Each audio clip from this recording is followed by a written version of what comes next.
Hey, so welcome to our regular Wednesday night get together.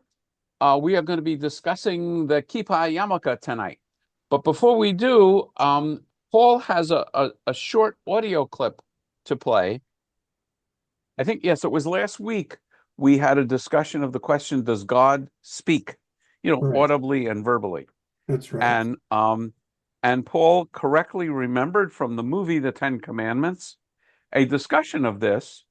And I think if I understand from Paul correctly, this is a dialogue. I'm not sure between Moses and who. Miriam. Is it his wife or his Yes, it sister? is wife. His wife. Okay. After the burning bush. So That's Paul, if right. you can just play that audio clip, and then we'll actually take a look at the biblical description of that, Okay. and we'll see fun with midrash. Okay, so just listen. I'm just going to hold my phone up to the microphone. Right. Right. I'm not going to play any video because it doesn't come out really good. So I'll Okay. just I'll just go ahead and hold my phone up to the microphone. Here we Okay. go. Yeah, and it takes a second before it starts. Oops. Come on.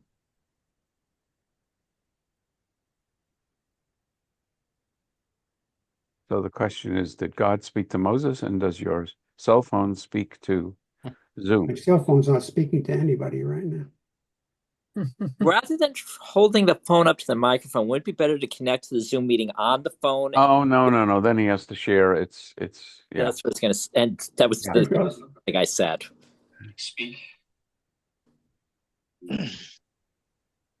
It stops when I took it Okay, close. Paul, so Paul played it for me as we were getting on, Yeah, and there was a long discussion, not a long discussion, but a discussion between Moses and Miriam. Did God speak normally? And said, no, God is not like a person.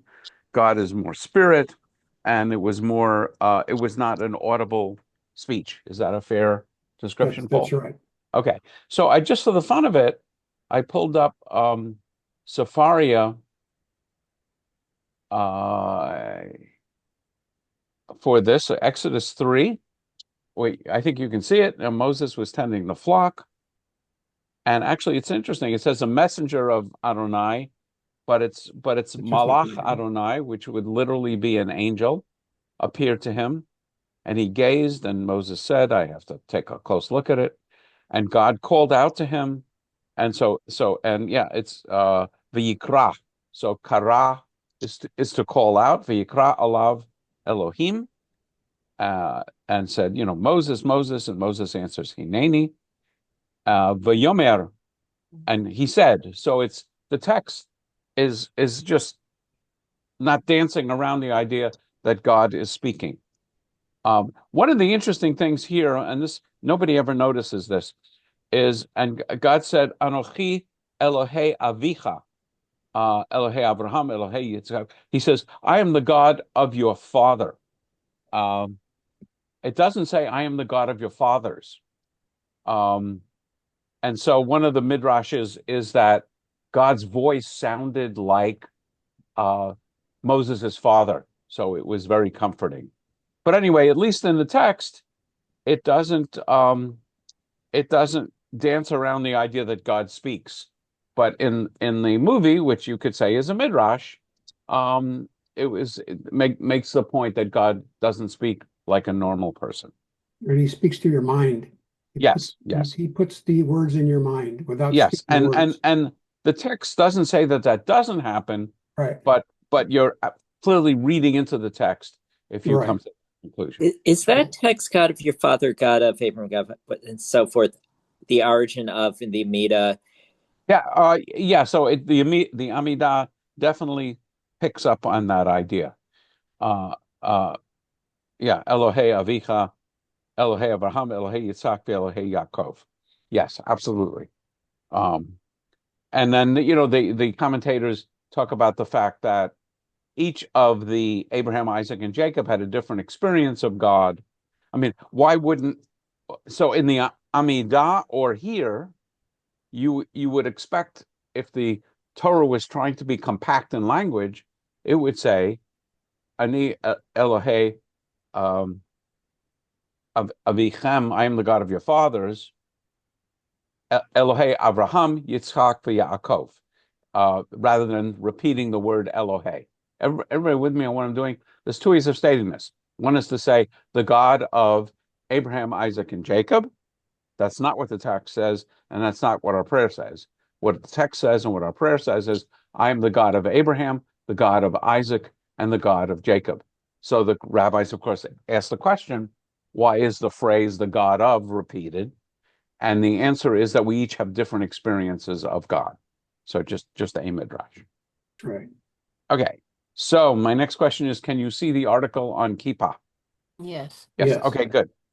So actually, let me stop sharing for a second and just ask, what's your thought on Kippah? What's your experience of wearing one, not wearing one? I have an answer to that, or my Yeah. answer to it. I've heard that I've from different circles that the kippah means that you're under God, or God is closer to you. And when you wear it, you are thinking about God all the time because it's on your head. God is above your head. Mm-hmm. That's the way I think about it. Okay. Now, following that reasoning, occasionally you'll see somebody wearing more than one. So By more than one, you mean a kippah and a regular hat? no, I mean wearing like three kippahs one on top of another. That I've never seen. Really? Usually children. Oh, yeah. But So I would say children are not a good source for halachic precedents. The question is not whether it is so much whether there is any reason to do it, but rather if one reminds you of God. Yeah, don't go there. Does okay, Jerry. that remind you to worship more than you should wear monotheistic? 10 for the Sefirot. Jerry. So I have a couple of experiences. I grew up in a very traditional home and services. So having that a part of the men's wear and even women was a part. And when I was bat mitzvah, I was the only one, the first one adult bat mitzvah at Adat Elohim. I asked Rabbi Hulin if he would wear one because I really liked it. And he said he wouldn't only do it in a private service if he was asked, but not a public one. Okay, so you're making a very important and interesting point, and that is the rabbi of Adat Elohim years ago, Reform rabbi, did not wear a kippah at services. Right. They wore robes and right. It was weird. Anyway, years later, I was on the board and I went to a conference and the head rabbi told a story. Well, actually, he told a couple, but the one thing he said was his Zaidi asked him as a little boy, "Where's your kippah? You need to have a kippah." And he looked around, looked at his Zeta, and said, "The heavens are my kippah." Okay. And he said, "Such a big kippah for such a little kippah." Okay. Okay. Yeah, so that, and all of a sudden I'm thinking, okay, here's another one from the Reform movement. But I really appreciate seeing our synagogue going back to our origins of covering heads. So the article will discuss, how traditional that is, because as you'll see, that it's hard to find a reason for it. Any other thoughts on kippot? Yeah, my reasoning is that I presume that it prevents bad thoughts towards heaven. Oh, I like that. And you'll see there's almost That's nothing cute. in the Talmud about that, but we're going to take a quick look at a Talmud passage which will refer to that exactly. So, I as I was getting more serious about my Judaism, I would wear a kippah all the time, and for actually quite a few years, and I never had a bad experience that I knew of. I mean, people may have called me names behind my back, but I only had good experiences of people coming up to me and saying how much they support Israel and support Judaism. And I would get into lots of interesting discussions about Judaism and God and so on. And then the other thing, which is kind of interesting, it's always the question in Reform Judaism about ethical commandments and ritual commandments. So then the question is clearly wearing a kippah is ritual. And in fact, it's not clear it's a commandment. When we put on a talit, we say a blessing, a mitzvah blessing. There is no blessing for putting on a yarmulke. And I know people will drop yarmulkes and kiss them. There is no need to do that. There is no reason. The yarmulke is just a hat. There is nothing more to it than it being just a hat. But when I wear a yarmulke, particularly in public, I realize that I am representing Judaism and God, and my actions reflect on Judaism and God. So that makes it have serious ethical components. So Jerry, you I feel can that way when I kiss the mezuzah. yeah, but you don't kiss the mezuzah when you're out in bonds, No. and so when you're wearing a yarmulke and you're out in the street, I assume that people know that I'm Jewish and that I'm a serious Jew. Oh, of And it's course. not necessarily true. I Sure. mean, I will come across people that have no idea about the origin of the kippah. Okay. Except when you go to the Vatican, somebody might think you're the Pope. No, they won't. Okay, Paul. Yes, when I wear a kippah most of the time, and I have a little clip that clips it on. If it's windy, it doesn't blow it off your head. And when I wear one, I'm surprised at how many people do come up to me and say, "Gee, we love Israel. We want to be with Yeah, Israel. no, it's nice. We are here with you. We love God," and all that kind of stuff. Yeah, It's yeah. very spiritual for me. By the way, I keep mine on with Velcro, Yeah, the hook part, yeah. and I used to tell people I had Rabbi, yes. I have a funny story. I don't know where I was, some kind of event, but I had my kippah on when I went shopping at Ralph's. Hmm.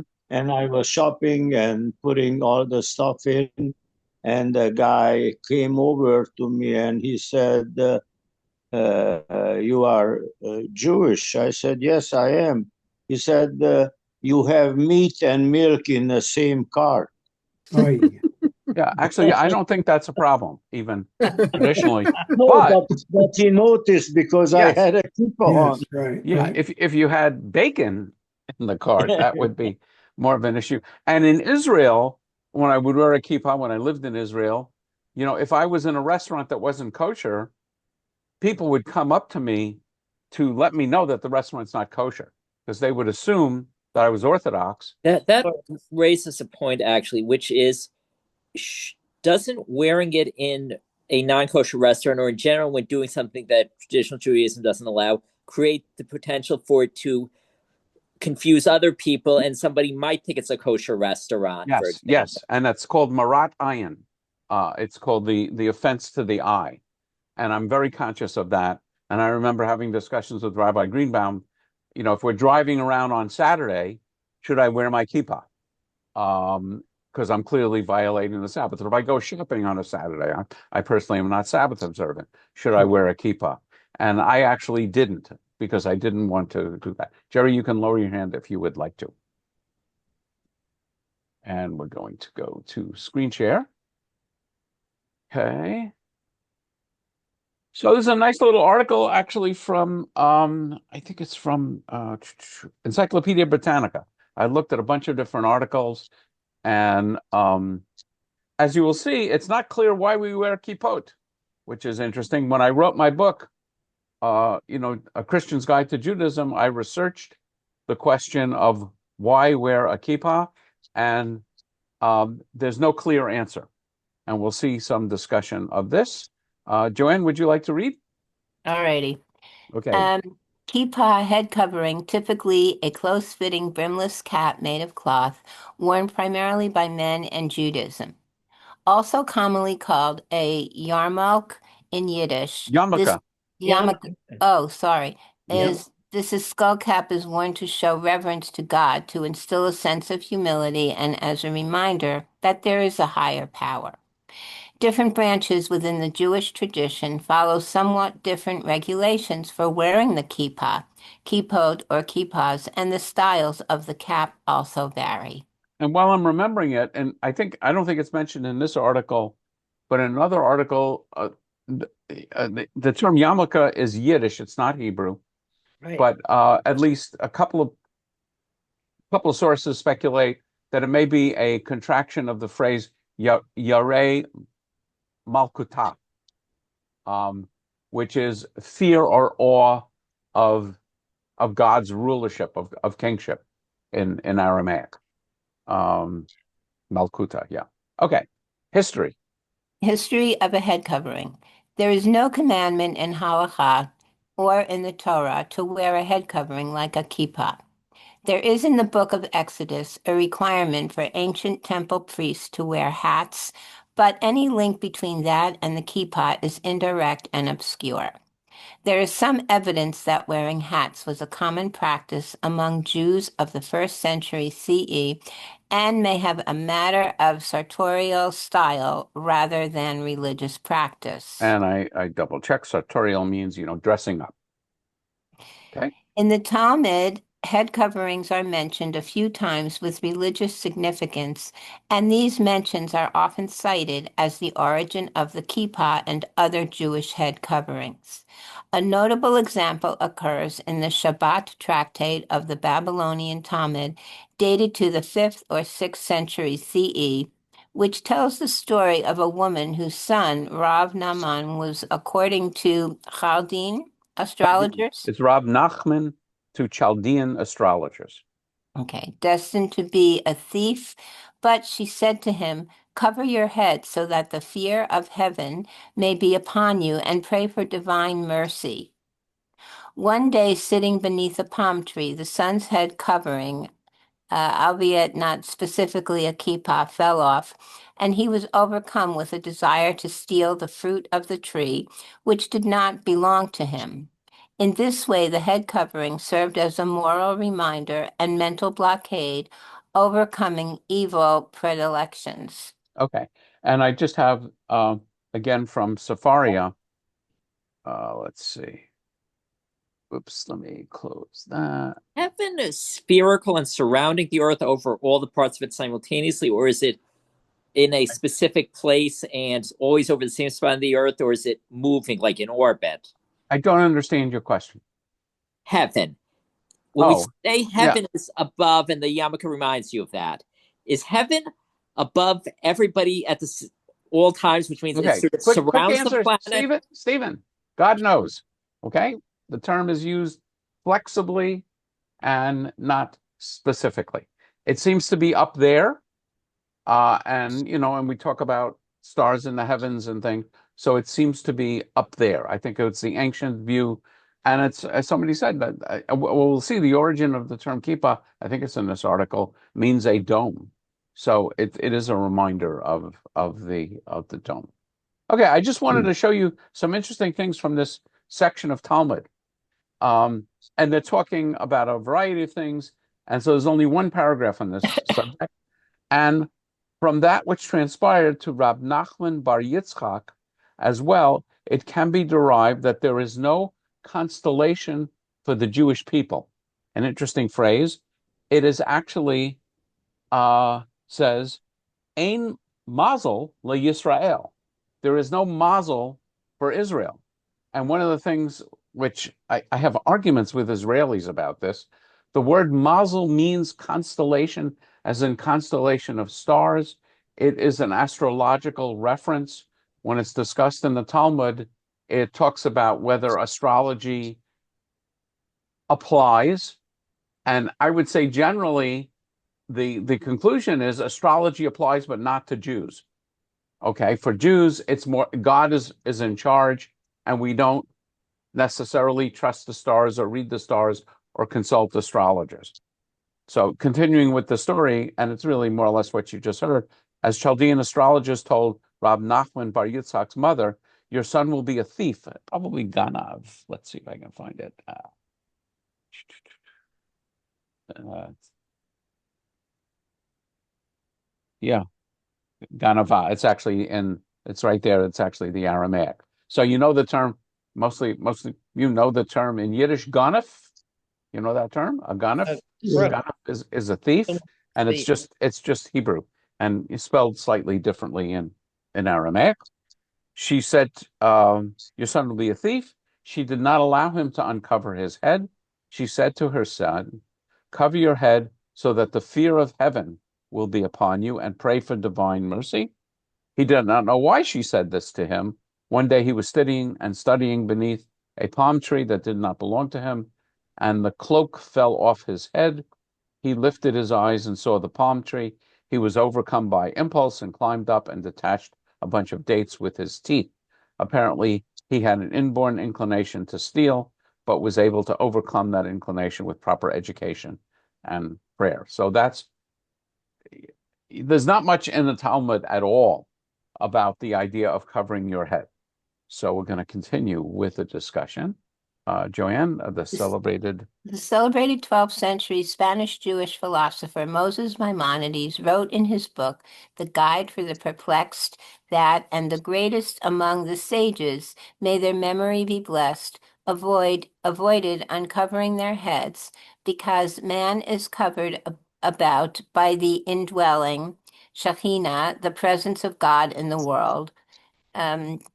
While this mention of a head covering suggests a rationale for the practice, it is limited to the wisest of the wise and does not extend past precedent to the level of a future mandate. In Ashkenazi practice, it became customary at some point to wear head coverings at synagogues and optionally when studying Torah. Hats could also be a matter of style alone, and some hats had brims or were conical shaped or tall. In the Middle Ages, some governmental authorities made it a legal obligation for Jews to wear hats in order to mark Jews in general society. The yarmulke kippah or skull cap was a popular form of cap that became associated with Jewish religious identity and observance.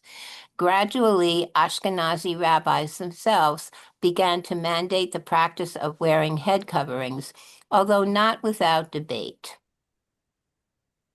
David Halevi, a noted 17th century rabbi of Ostrog, Volhynia region, averred that since Christians worshipped without head coverings, there was a Jewish obligation to wear them as a matter of distinction. I'll just stop for a second. It's kind of an interesting observation, as you may know, when to this day, if a man enters a church and he's wearing a hat, he will be expected to and asked to remove his hat. So this theory, in 17th century, said it was a way of just making a distinction. Christians take off their hats to pray. Jews put on hats to pray. So we can pick up right here. Jews were, according to Jews Halevi. were, according to Halevi, forbidden not to wear head coverings. So anyway, Halevi, so I just want to point out they were forbidden not to wear head coverings, which is another way of saying they must wear head coverings. Halevi instruction became most influential. Even the opinion of the highly respected Vilna Gaon, Gaon, yeah. Elijah ben Solomon, who declared it optional, could not overcome the sway of Halevi's call for head covering. The practice of wearing a hat or covering on the head, generally and at important functions, came to signify both Jewish identity and the sacredness of ritual activities. It couldn't come across where the source was, but there was one, it's probably a responsum in the Orthodox world about whether covering your head is mandatory. And the the the rabbi writes that he can't find anything in Jewish tradition which would require covering of your head. But, the people in my congregation and the local rabbis are requiring it, so we're going to go along with it, which is a perfect example of something which you may know of called minhag. Minhag means custom, and different communities have their own customs.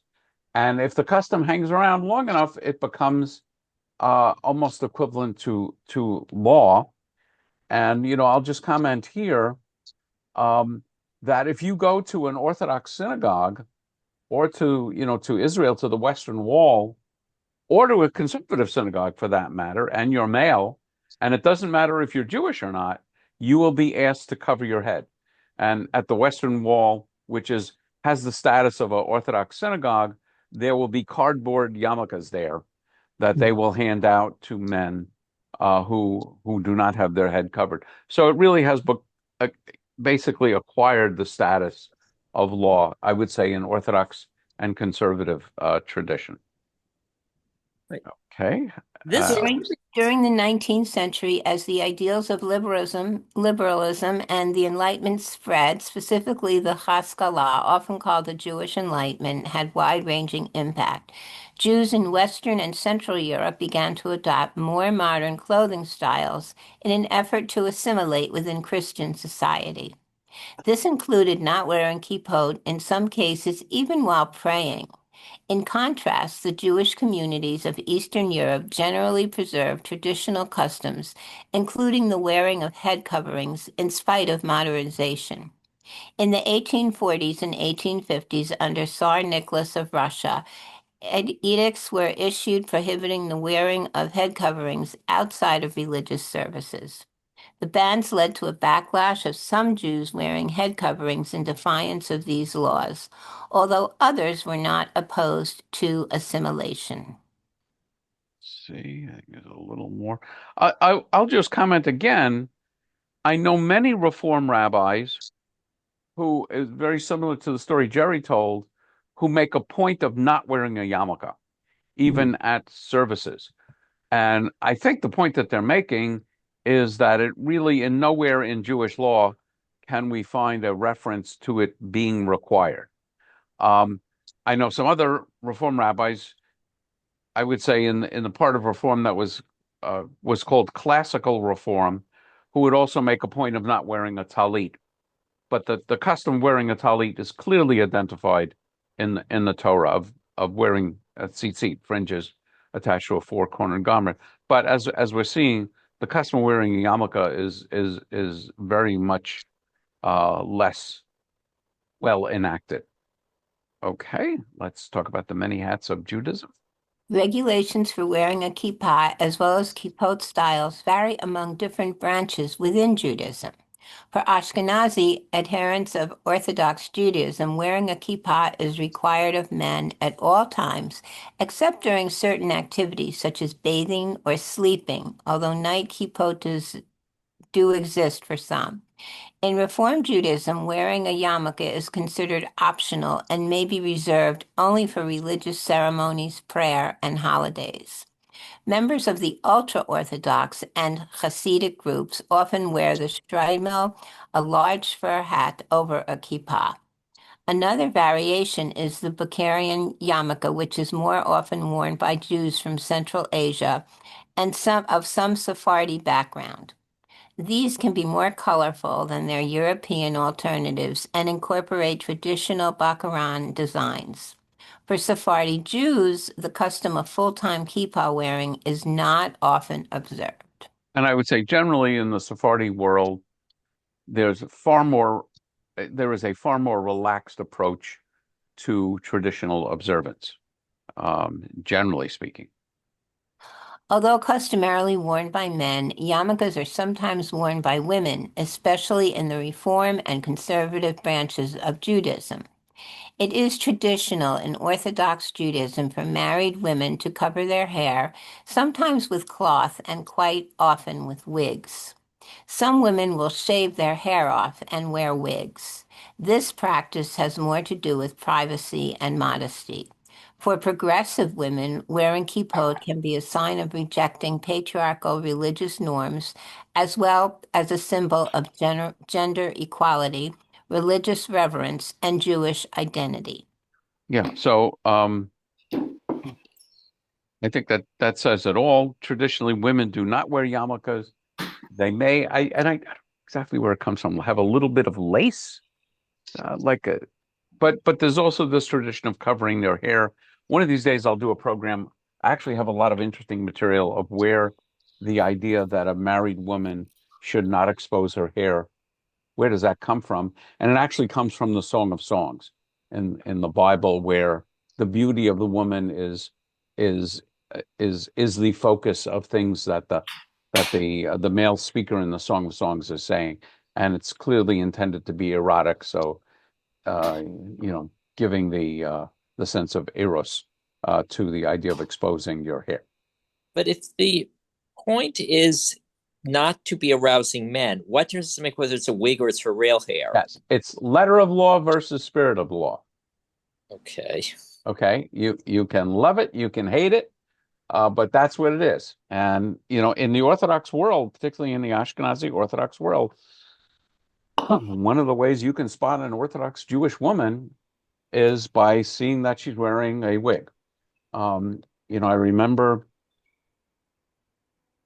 my late wife, Carol, had a neurologist at UCLA who was clear to me she was wearing a wig. And I can't remember if she had other Jewish jewelry, but I was wearing a yarmulke. And so we got to talking, because it surprised me that she shook hands with me.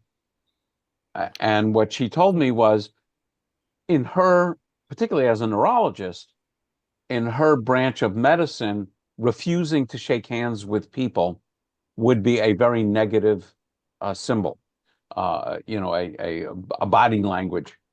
So even though she was Orthodox, she was covering her hair, and I made it a point not to shake hands with her, except the first time I met her before I noticed her hair.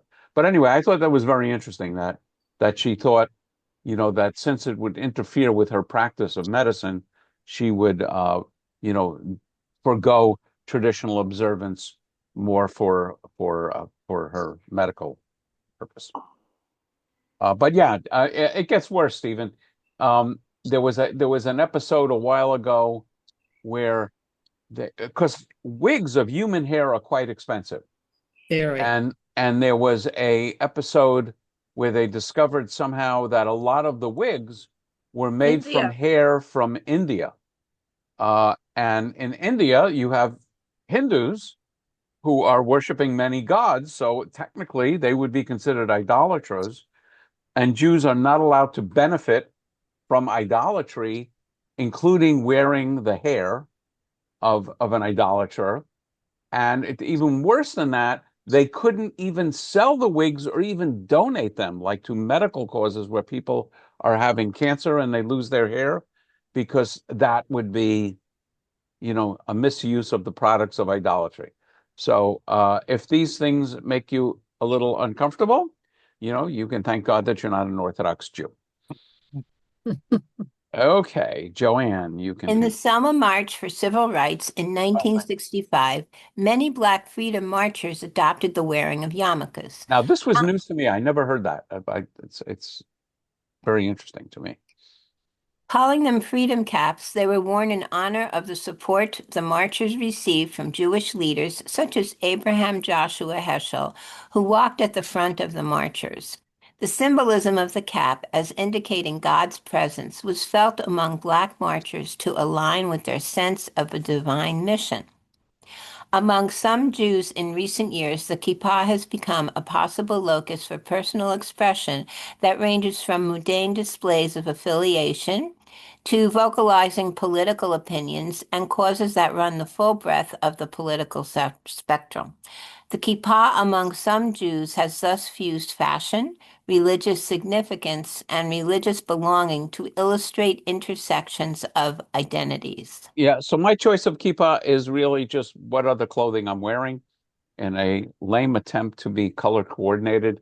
I do have a kippah that has American flags and Israeli flags, but you will see, particularly, in young people, kippot for their favorite sports team, and I can't remember if this article. No, that's pretty much it. Some for Passover that are made to look like matzah. Oh yeah, I have one of those. Yes. Now, can you wear those in the rain, or does that violate the rule about keeping matzah from getting wet? It's not matzah. It's a joke. Yeah. I have one that you can bury in the ground and grow a plant out of. I Oh, got it that's at a bar interesting. mitzvah. Ah, Yeah, Nice. apparently it's made out of seeds, and it says inside, you can plant this afterwards. Oh, that's very cool. I like that. Um, and yeah, I do have a matzah yarmulke, which goes with a matzah tie that I also have, which I at one time got to wear once a year, or maybe twice a year at Seder's. Yeah, Lois.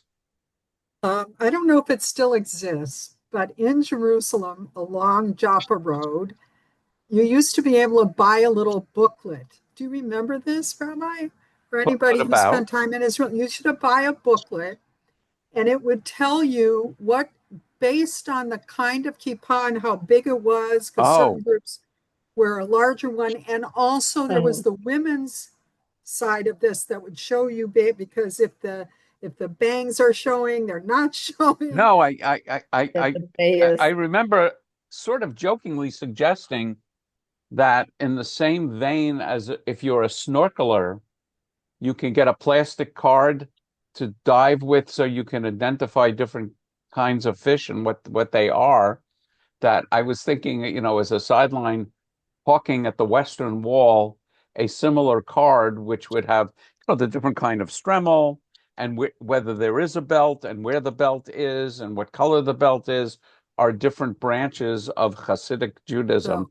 But I uh, never knew that there was such a booklet. I would love there to. was a booklet, you could get it, you could buy it for not very much money on Yeah. Joppa Road. And there used to be a vendor Mhm. on Joppa Road called Kippah Man.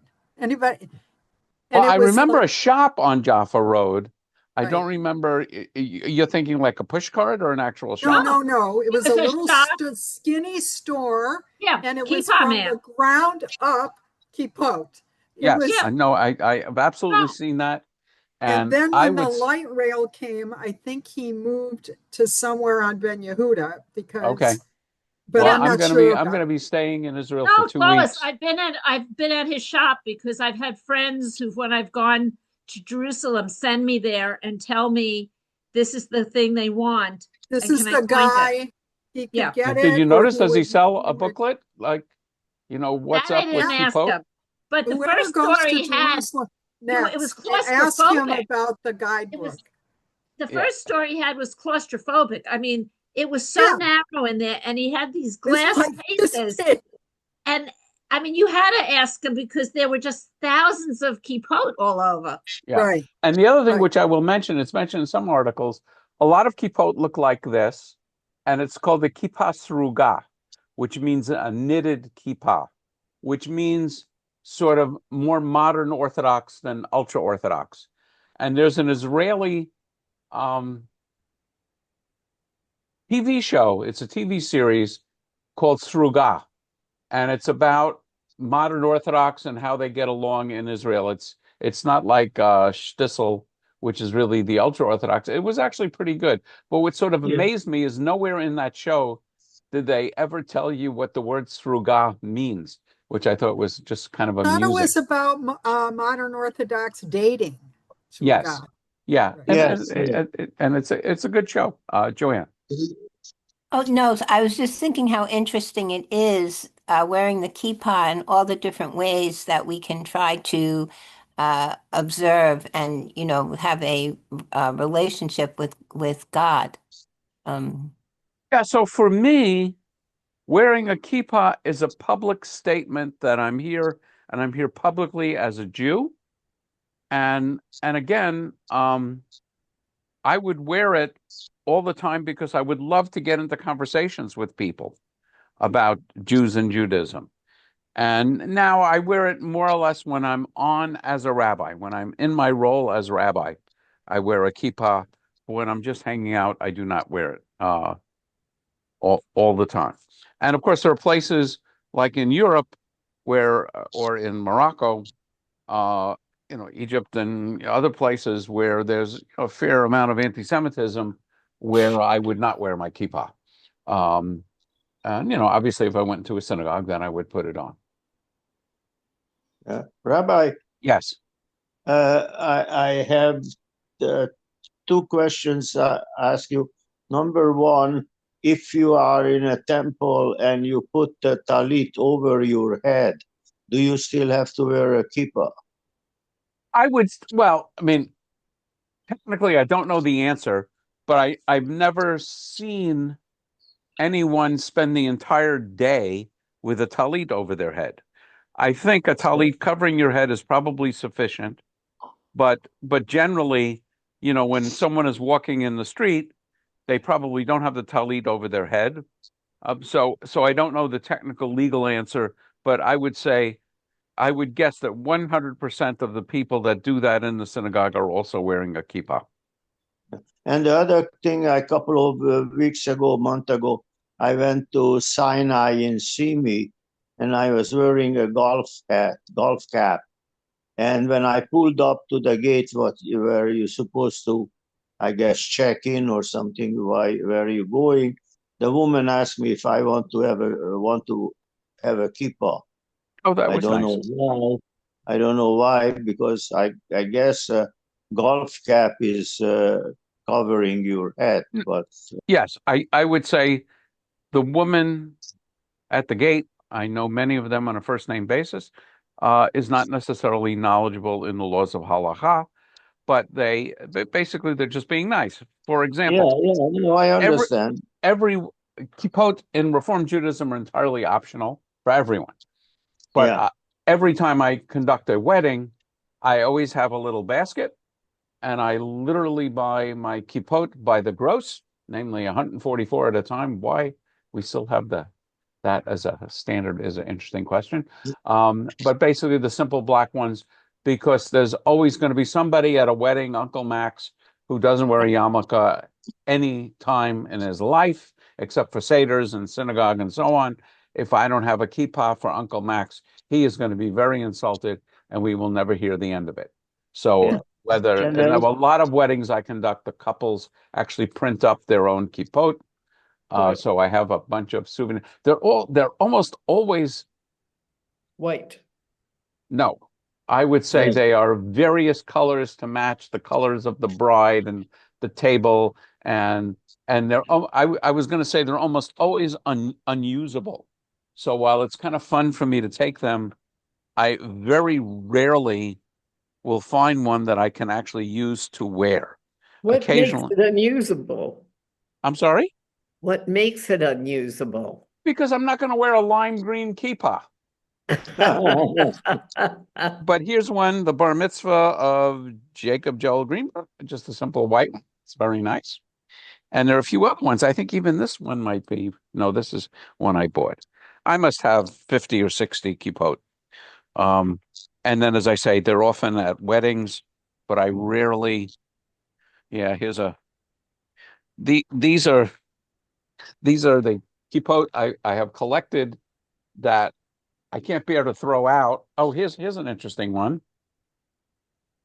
So this one is Israel, the United States, and yin yang, which is kind of yeah. fun.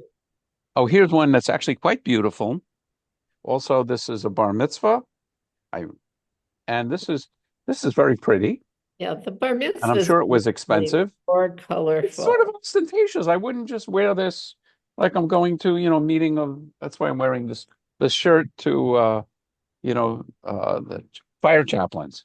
So, in honor of Stephen, here is my matzah kippah.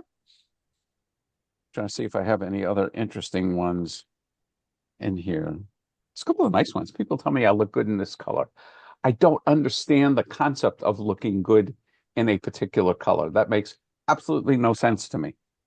And I have a red one, so I could give this to a priest if he wants to look like a cardinal. And of course, the white ones, only the Pope wears a white skull cap. So uh, when priests in training, seminary students visit synagogues, they all get a big kick out of grabbing the white yarmulkes. Purple yarmulke, I mean, this could, people like it because it matches with your complexion. I okay, I trust you on that, but so I am not. I am one of the world's worst judges of things like that. It's kind of nice He and had pretty, a but hard time with sartorial. yeah, I am not sartorial. I learned a lesson. This is a tip for men in the group or people who might be listening, um, to pick out colors. The first thing you do is you take either a black suit or a blue suit or a gray suit, okay? Don't go messing with those tan suits and so on. That gets too complicated. And second, you pick out a tie you like, or no, what is it? You pick out a shirt you like, and then find a tie that has the same color as the shirt in the tie, and you're okay. And that's everything I know about how to dress. And there is a blessing which is very anti-feminist. In the traditional prayer book, there's a blessing that you say in the morning service, Thank God uh, for where understanding it's now. you Yes. bless God and you say Baruch atah Adonai Eloheinu melech haolam shelo asani eved, who you bless God for not making me a slave. And then men say in the next blessing, Shelo asani isha, A woman. who has not made me a woman. And the women say, She'asani kirtzono, who has made me according to his will. And the only time it makes sense for me to thank God for not making me a woman is when I see the extent to which my wife goes to get dressed. Whereas for me, it's about 5 minutes if it's a lot. And basically, I just ask her, is this one where I need to wear, is it okay to wear sneakers? Do I have to wear a tie? She basically gives me the 3 or 4 things I need to do, and then I can pick out my clothes. But the extent to which she will spend time picking, and she looks gorgeous, and I appreciate it. But boy, I am grateful that I don't do that. So, speaking for the men of the world, I thank you, ladies, for making the world a more beautiful place. Because if you left it to us, it wouldn't happen.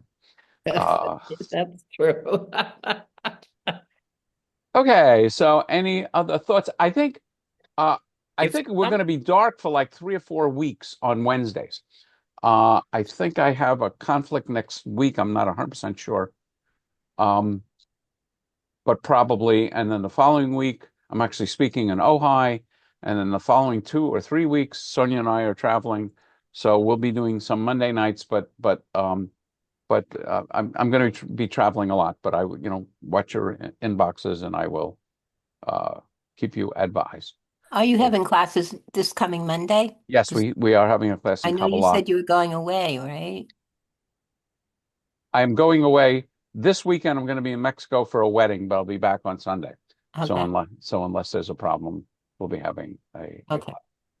Okay, Cheryl, it was great seeing you live and in person if somebody is last okay, week. questions, one of which Yes, It is was great seeing you alive, not in our little boxes. right, Yes. right. Stay You get to see live. my Yes. height. Stay live. Yep. Stay live. Okay. Stephen, were you going to ask a question? I'm sorry. I got two, one of which is on topic, the other is a physics question. The question that's on topic is if somebody is tall enough their head rubs against the ceiling, do they still need a yarmulke, or since their head is covered by the ceiling touching it? The answer is yes. But I can't say that I've ever been in a room where that has been an issue for me. Okay. Yeah. The physics question, which is a little more involved, is supposedly one of the ways they early realized that the world was round and not flat was that when ships would go out over the horizon, they'd notice that the bottom of the ship was beyond the horizon, but the top of the ship was still Yes. visible. But it occurred to me that given that they at the time didn't know what the speed of light was, or a lot of other things that we now know, they couldn't really have ruled out the possibility that was just due to refraction, and that the light, as it traveled over the surface of the water, bent upward, and so the light coming from the bottom of the ship would Yeah, have. so I don't know the answer to that question. But by the way, the Egyptians proved that the world is a sphere like thousands of years ago by recording the shape of shadows at different places. And I can't remember the details, but I know it was I assume it's just a matter of you see what the angle is to the sun, basically. You can from the height of something length of shadow, you know the angle of the sun, and that's basic truth. Yeah. So anyway, I know that they proved it, but I came across a really interesting thing, actually at a Catholic conference, where a physicist from the Vatican Observatory was pointing out that in the Bible, in the story of creation, there's language which says the seas were gathered into one area and dry land emerged. Okay, that's the language. I mean, I can look it up in detail. But so for hundreds, if not thousands of years, people believed that the seas were gathered and they were higher. And that's apparently where we get the term the high seas. And I think they even saw that as when the ship would go out, it would be going up over the high point of the sea and then going down to the lower parts of the seas. So anyway, it's just sort of interesting stuff. And I don't know about the refraction of and whether that affected it, but it's pretty clear that the Earth is a sphere.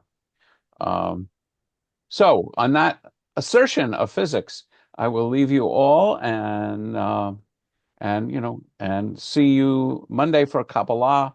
And I'll have to take a look at all the schedule stuff, but I will definitely keep you advised. And I fully expect some of you will pop into my Zoom room, but it'll be like, let's see, if it's 7 o'clock at night here, it's going to be like 4 or 5 in the morning there. And so don't wait for me. Okay. So take care and good evening. Yes, you too.